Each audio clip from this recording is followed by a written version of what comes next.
Hello guys, हमारे video में आप सभी का स्वागत है। आशा करते हैं आप सब अच्छे होंगे, स्वस्थ होंगे, मस्त होंगे, अपने अपने काम में व्यस्त होंगे। आज मैं एक कजरी गीत लेके आया हूँ, सुनना। अच्छा लगा तो लाइक शेयर सब्सक्राइब जरूर करना दोस्तों। अब ही तो राम खेलत रहे गेदावा, कब से भाई सपनवान।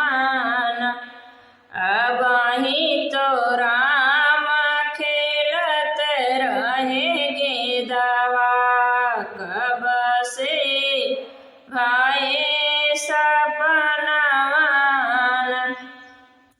सोने की थाली में जेवन बनायम, सोने की थाली में जेवन बनायम।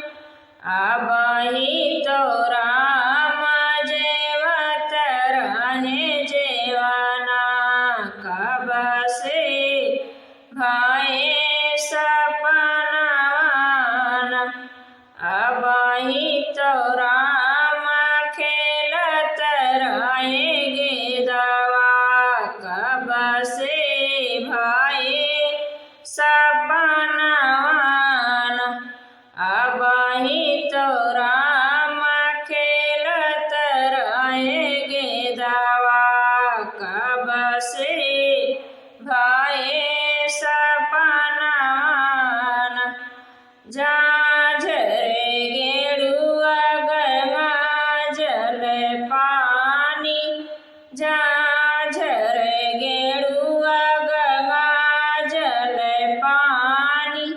अब ही तो राम बूटत रहे गेरुआ, कब से भाई सपनवान।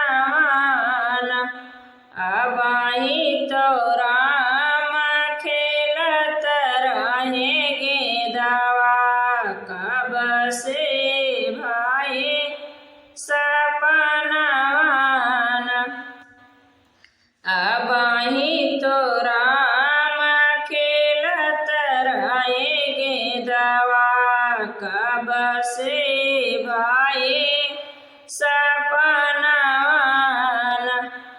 लौंग इलायची कबीर लगाया, लौंग इलायची कबीर लगाया।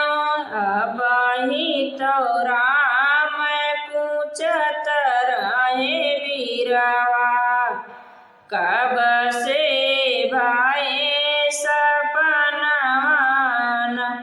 अब ही तो राम खेलत रहे गेदावा, कब से भाई सपनवान।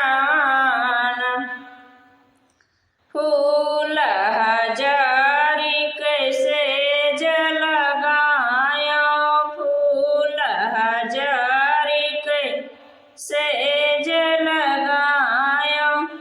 अब ही तो राम सुतत रहे से जिया, कब से भाई सपनवान।